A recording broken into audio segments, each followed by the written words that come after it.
Pump and pour.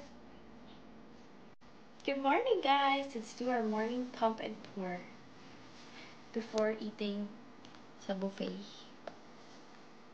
So this is from my left side. I didn't get a lot because I already pumped earlier. I think my last pump was 3 a.m. So I added an extra pumping session because I kept missing my pumping sessions. So this is how much we got.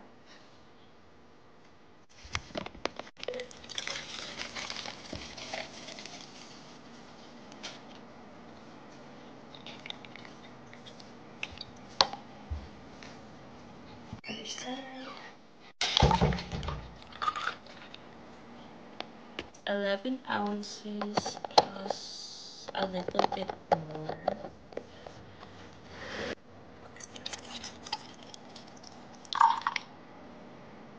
Ounces, 13 ounces for our morning pump.